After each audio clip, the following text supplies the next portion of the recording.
நம்பிக்கையும் நல்ல எதிர்காலமும் நம்மை வாழ வைக்கும்.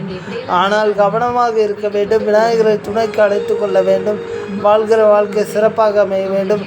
எல்லா நன்மையும் கிடைக்க வேண்டும். எல்லோருக்கும் எல்லாம் கிடைத்தால்தான் மகிழ்ச்சியான நிறைவான வாழ்க்கையை வாழ முடியும்.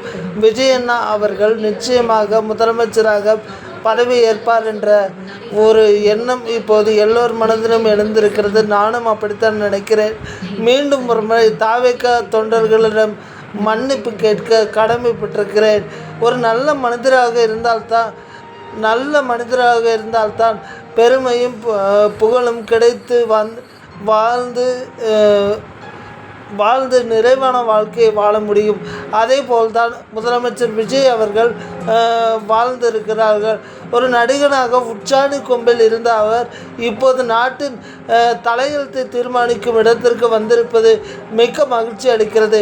முதலமைச்சராக அவர் தன்னுடைய பணிகளை தொடங்குவார் என்ற நம்பிக்கை எனக்கு இருக்கிறது. என்னை போன்ற ஒவ்வொரு விஜய் ரசிகனுக்கும் அந்த நம்பிக்கை இருக்கிறது.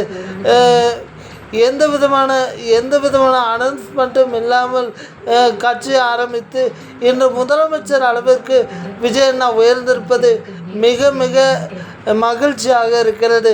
நான் மீண்டும் ஒருமுறை தாவேக தொண்டர்களிடம் மன்னிப்பு கேட்டுக்கொள்கிறேன்.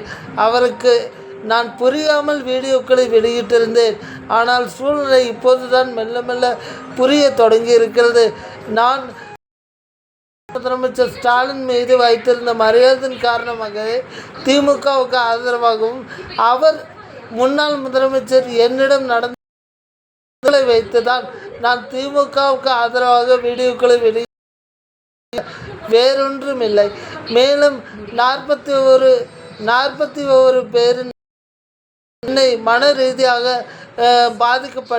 பாதிக்க செய்தது. அதனால்தான் விஜய் மீது எனக்கு முதலமைச்சர் விஜய் மீது தனிப்பட்ட முறையில் ஒரு கோபம் இருந்தது. எப்படி பார்த்தாலும் நல்லபடியாக போயிட்டுருக்கோம். அடுத்தபடியாக முதலமைச்சராக விஜய் பதவி ஏற்பதற்காக உங்களைப் போல நான் நன்றியோடு இருங்கள், நன்மையை பெறுங்கள். அனைவரும் அனைத்திற்கும் தகுதியானவர்களாக இருக்க வேண்டும்.